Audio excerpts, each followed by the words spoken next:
Great to have you, Andrew, um, in this Babel Undone podcast series. Our audience, largely Christian around the world, is going to be diverse and global. Not everyone knows your story as we do. So, if a Christian in South America, Africa, Asia asked you, who is Andrew Scott? What would you tell them? What would be your story? Wow. Well, first of all, thank you, Bishop, for having me on your podcast. Delighted to be here and excited for the journey ahead as you help us reframe mission. I'm maybe not first and foremost, but I grew up in Northern Ireland. So I have Celtic, British roots that have deeply formed who I am and the way I think. I've been also shaped by my travels to 85 different countries and the incredible people I've met in those spaces, including yourself, that have further shaped my thinking. I currently live in the US with my wife and two kids and have many interests ranging from playing soccer every week to scuba diving to showing and breeding dogs. But on a journey, certainly maybe more so in the last 10 years, where a lot of my thinking has been reframed to seeking to understand what does it look like to pull all aspects of my life together into one holistic, integrated way of living that reflects the one who created me. And that's my journey of learning. And I have a ways to go, but still hoping to, even through this podcast, continue to learn more. Very good. Andrew, you were born in Europe. You live in America. You've been all over the world. What are some of those lessons from the majority world that you think that Christians in the West ought to spend some more time thinking about? Yeah, I think one of the first things that comes to mind is when I got chatting with a listening posture to majority world leaders, I realized that their theology was birthed out of different or grew out of different ground than the ground my theology grew out of.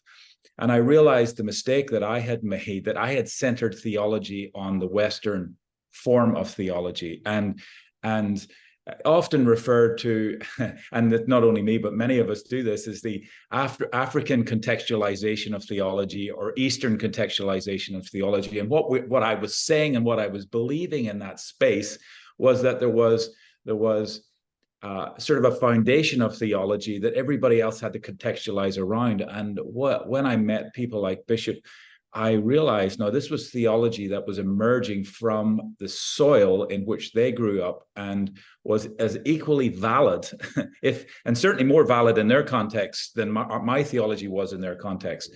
And so that caused me to really take a massive step back and ask, if I got that wrong, what else have I gotten wrong in this space?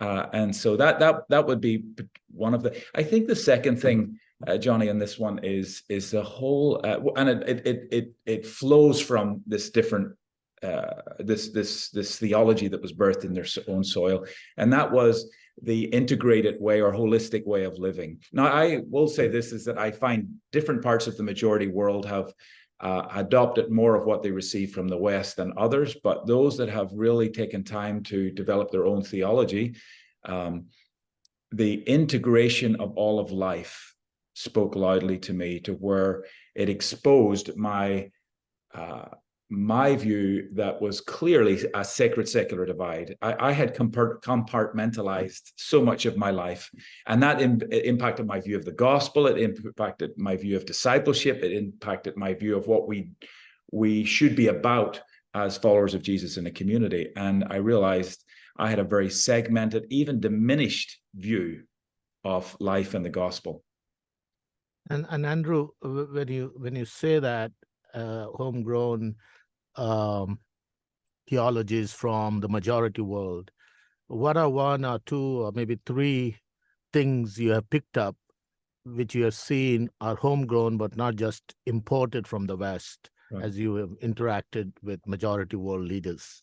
And Bishop, I mean, even this idea of like developing a theology, like, you know, where I'm from, in my roots, like theology, this stuff is like settled. You It's know, this fixed. is it's fixed. And so this is you're expanding my mind, Andrew. Yeah. Yeah, no, believe me, it's I don't know if breaking my mind at one point was probably a better word than expanding, because I had to really put some of the pieces together in this one, but in a healthy way. I think, Bishop, one of the main ones is the gospel, you know, and I know, Johnny, to your point, this is almost untouchable ground for us in the West, right? The gospel is what the gospel is. And, you know, often I hear, even as I travel around, well, you know, we need to forget all of this other stuff. We just have to preach the gospel. But what we're really saying is we have to preach our view of the gospel, our interpretation of the gospel. And one of the things, many things, but one of the things that I've picked up from a number of these deep thinking leaders from the majority world who have taken the time to develop their theology from their context is, it's not a different gospel. I would say it's a reflection of. So it still includes the idea of a personal salvation, but it doesn't stop then. In the West, we have so often we've kept the gospel to be something that's an individual, almost transaction between us and God that changes what happens when we die. And there's very little emphasis on what happens other than that. Yes, there's some personal discipleship or personal disciplines that we should follow, but beyond that, there's not a whole lot more. But learning from the majority world leaders that the gospel is that and so much more, that I guess the best way to describe it, or the nomenclature we often use, is the gospel of the kingdom. This idea that God had created a beautiful world, a good world, into which he wanted to make his dwelling place with humanity. And that's God's story. He has relentlessly pursued that throughout time and wants to make his dwelling place among humanity, and wants humanity to experience his shalom, his peace.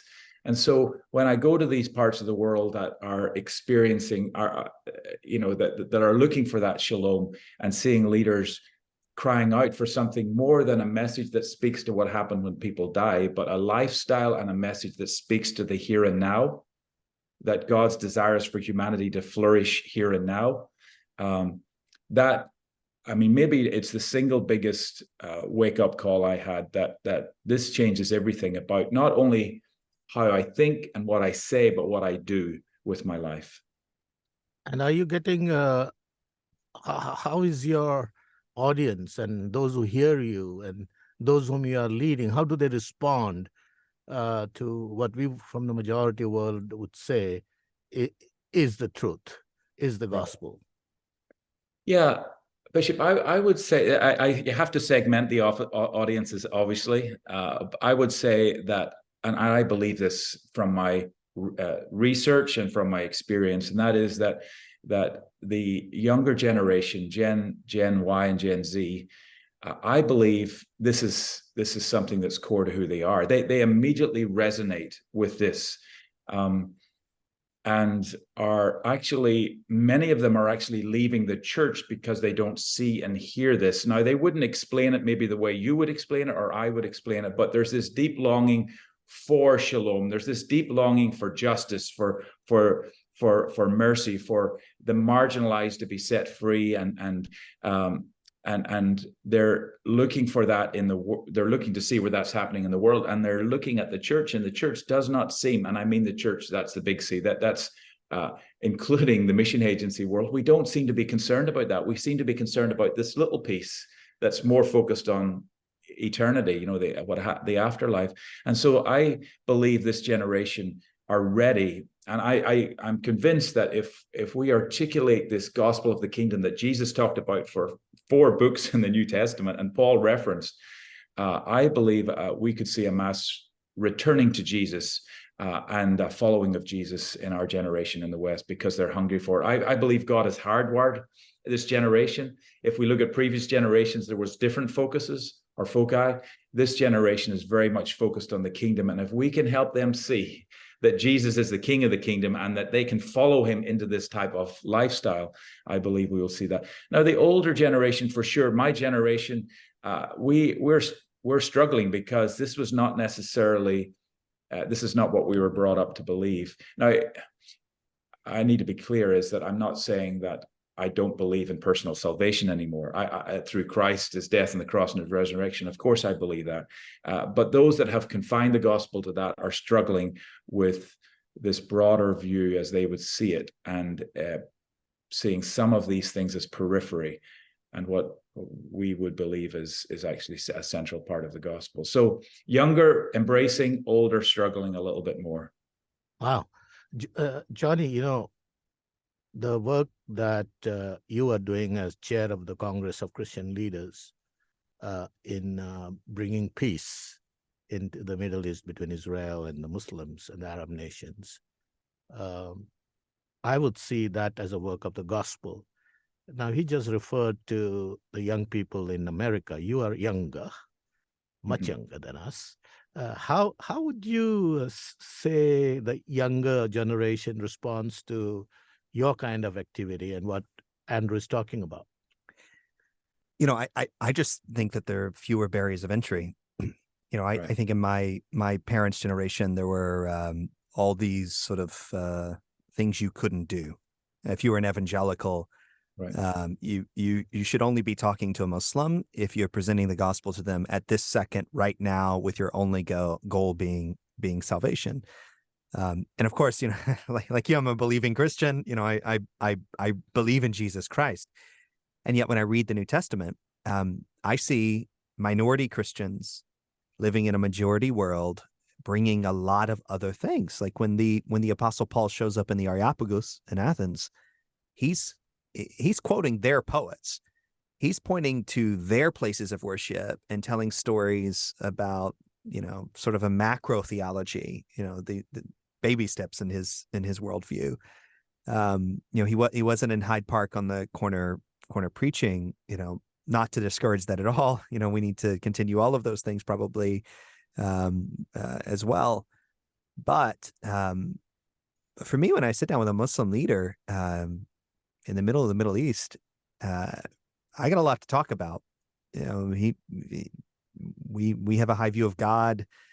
You know, we you know, love our families. We you know, love the culture that we're living in, and so I think it has a lot to do with being a minority as well. And I think even young believing Christians in America feel increasingly like a minority. Without saying the nation or the people and all, you told me a beautiful story some time ago about connecting with somebody in those parts of the world and connecting to the story of God, and then he just he wants to talk to you, wants to know. Can you tell us that story? Yeah, I mean, Andrew, you've done so much work in this area where you've sort of led this reframing of missions towards Christians in their vocations, which ironically, this is sort of how it all began, right? I mean, these Christians were traveling all around the world, like starting hospitals and starting schools, you know, and that has been my experience all around the world. Everybody thinks there aren't any Christians in these places, and yet the leaders of these countries know the Christians really, really well because they were cared for in their hospitals. Their kids were educated in their schools. They know the Bible, but they didn't learn it from a preacher. They learned it from a nurse. Yeah, I mean, I think you touch on a couple of really, really important points, and something I've been reflecting a lot on. You know, this whole idea of our starting point, and my starting point, and so many in the West, our starting point is what was handed to us a few years back from our predecessors. And I think it's really, really important for us to do some in the West, to do some deep reflection on what should our starting point be. And understand that what was handed to us, though it accomplished a lot of really good things, was birthed in soil that is not fit to carry, I believe, what we want to do today. And that doesn't make those people that built these things bad or wrong. It's just they grew in a different context. And so we need to, Johnny, your point that this is not a new thing, it's an old thing, it's the most ancient of ways, is like, let's go back to that starting point. And I know I still come with my Northern Irish, somewhat American, white Western lens on it, but hopefully they've been cleaned off a little bit. And this is why I need these types of conversations to hear other people's view. But what did it look like for the first believers to live this out. And it's exactly what Bishop is pointing to, is these were people living their life in the marketplaces and the communities, in the oikos, this community of influence that they had. And whether they were a farmer or a merchant or a leather worker, they showed up and they lived a certain way. And Tertullian in around 300 AD, he wrote about what was happening in that world. And he said the unbelievers did not reflect and say, listen to what the Jesus followers or the Christians are saying, or read what they wrote. He said, they said, look at how they live their lives.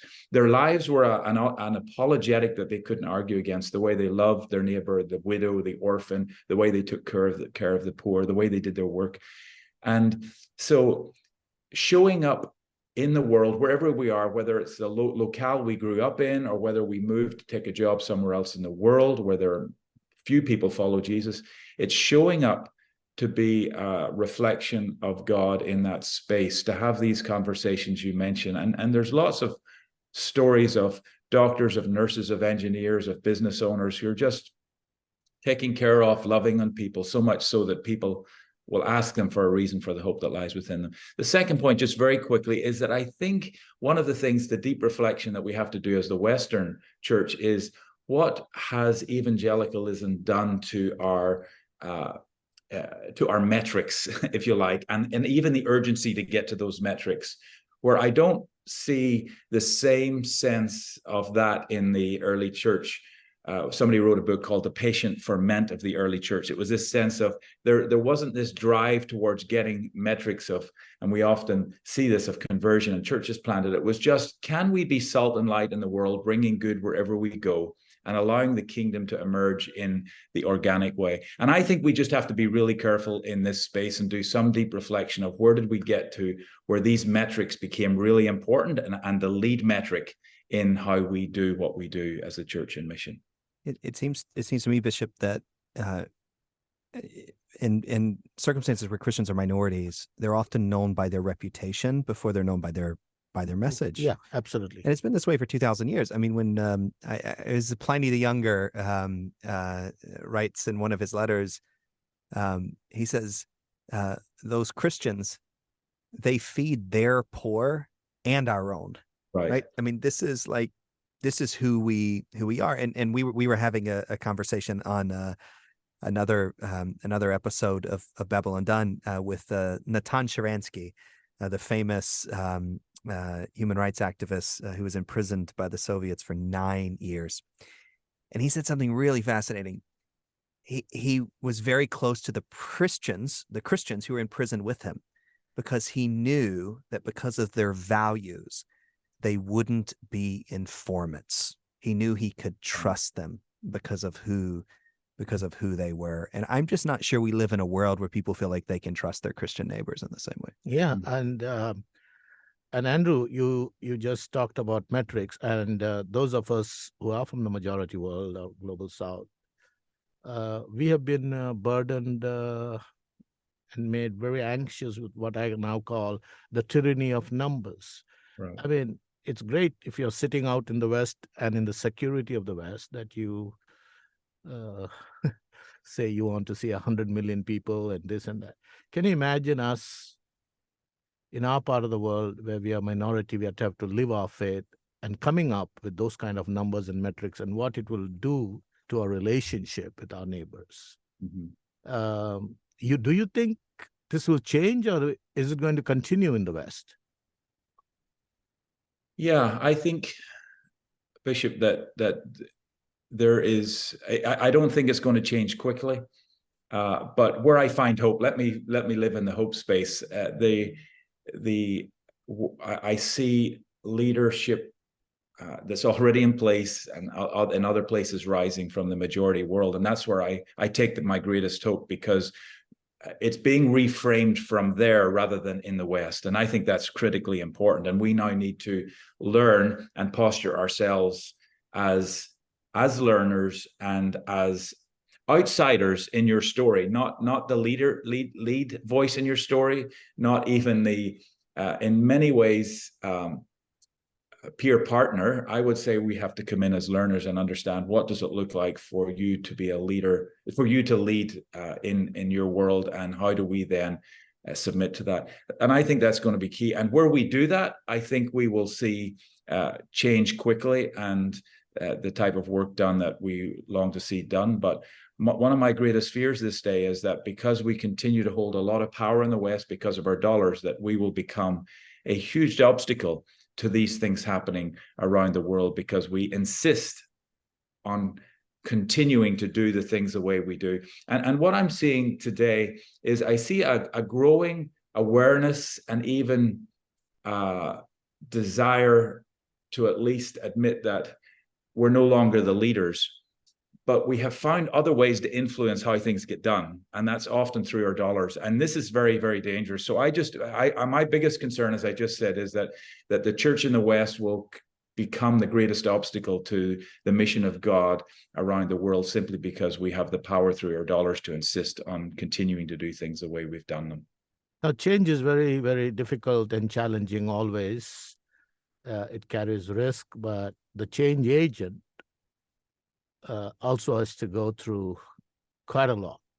Mm-hmm. Now, with your book Scatter and what you're seeking to do with younger leaders and all, how are you coping? How are you handling change? And what kind of a support are you getting from those around? And how are you handling those who don't see that this is the future? Yeah. Thank you for asking, Joseph. Yeah, I mean, again, as I said previously, I find hope, and I would say, multiple conversations like this every week with majority world leaders. Last week, I had 2 hours with the leader of a whole network of churches in another part of the world, a national leader. And of course, I get often conversations with you, and these are the conversations that bring me hope and continue to help shape the type of change that is needed and that I can step into. I find hope there. I find, actually, I would say, Bishop, that more and more in my conversations, I was meeting 3 weeks ago now with 2 of the largest churches in America, and they had completely moved on from the historic mission agency work. They're looking for a completely new way, and they're trying to link directly to national leadership. So it's happening there as well. I think that move, I think in some ways the church in the US, those that are deeply engaged with mission have already moved on. Now, still, we all have to learn. I'm not saying we've got it right yet, but there's a moving on. So I find hope in those conversations where I've realized they've already moved and I need to catch up with them. And then again, as I said, the younger generation, when we share our message of that God has uniquely shaped you to participate with him fully in his mission in the world, it's not a calling you wait for, it's something you're made for. It is your identity and purpose as an image bearer. There's a deep resonance with this, and there's a piecing together of life. Now, the challenge comes when we have built structures in the mission agency world to do something else, and that was we were built to contain and or attract those that feel a special calling, are highly trained, will quit their job, raise support, and join a mission agency. That's what we were built to do, and so when you seek to bring change into that type of a system, there's a lot of natural resistance, because institutions by their very nature will fight to retain the status quo. And so, yeah, it's challenging, but I think, and I think it's going to take time, but I get hope from majority world leaders. I see in the church a rising hope, and this generation, for sure, deep hope that we can see this happen in our generation. At least I'm moving towards this being the primary narrative, if you like. You were in Sri Lanka some time ago, and you recounted to me the story of what you experienced there. Do you remember the story you told me about this conference you went to, and how you see stuff happening in the majority world?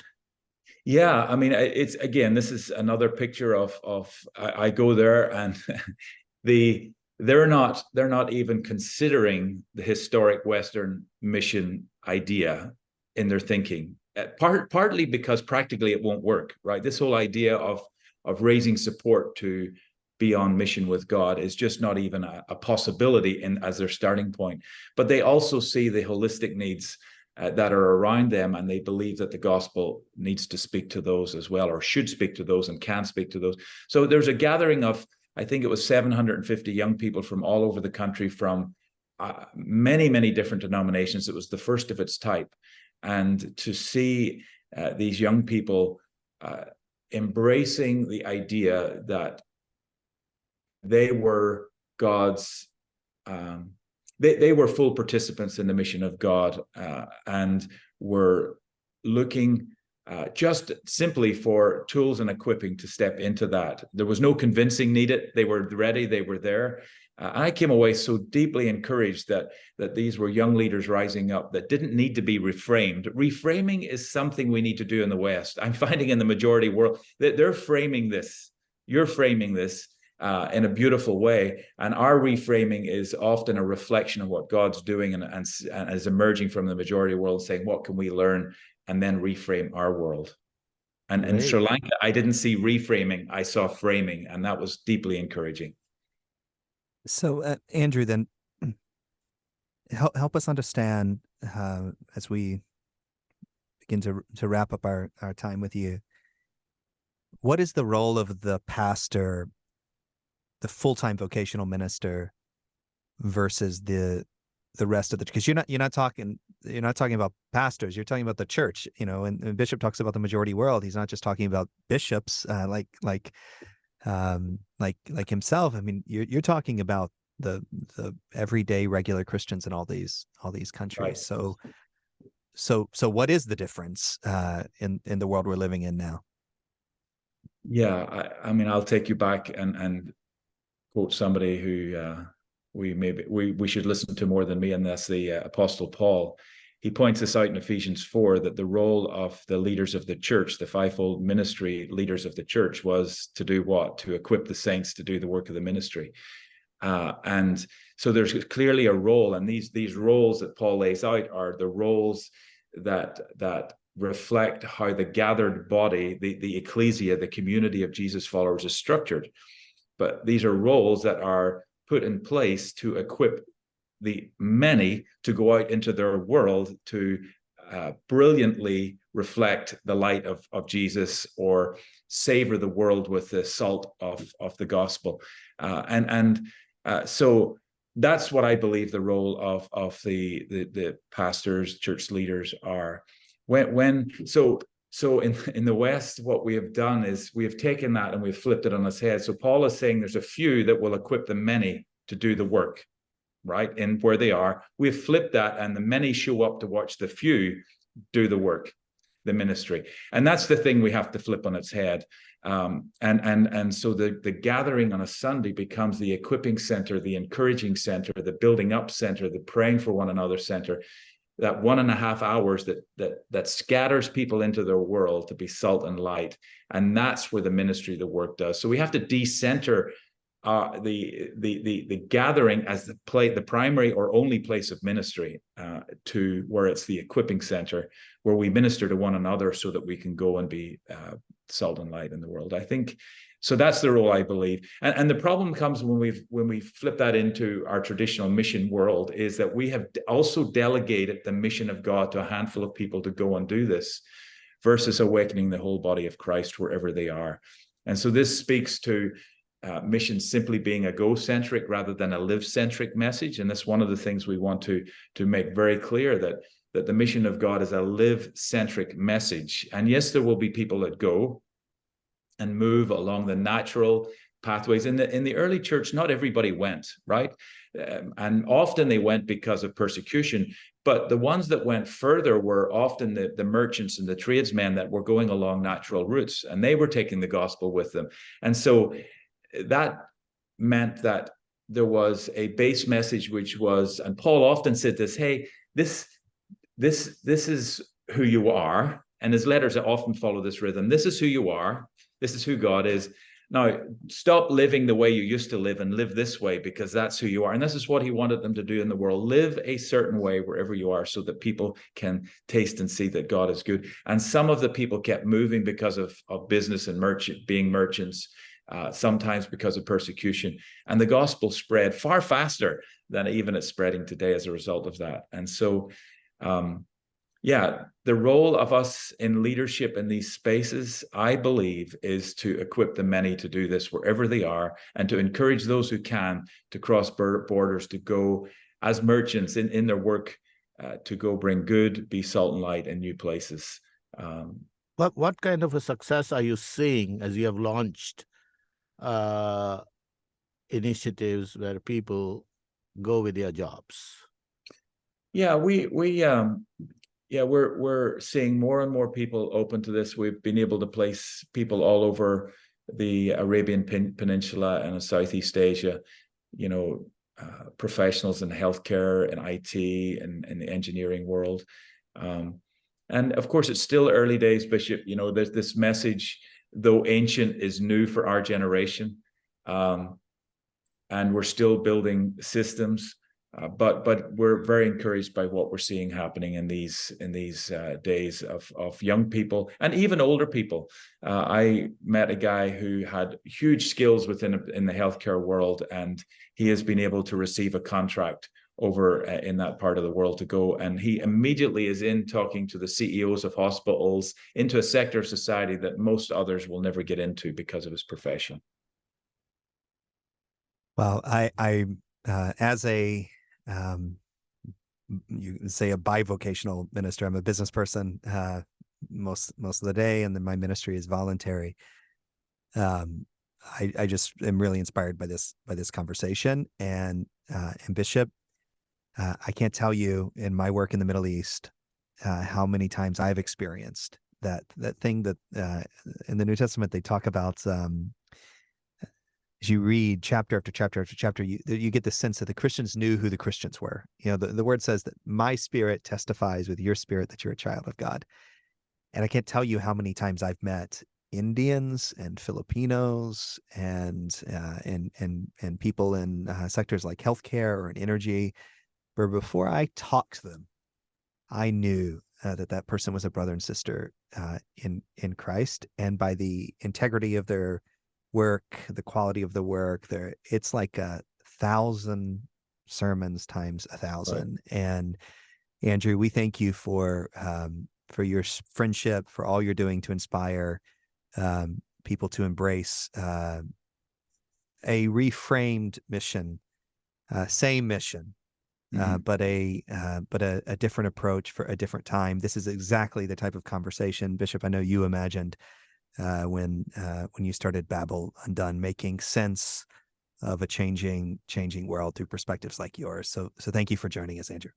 Yeah, thank you, Andrew. Really happy to have you on this. We look forward to further conversations. Thank you, Bishop. Thank you, Johnny.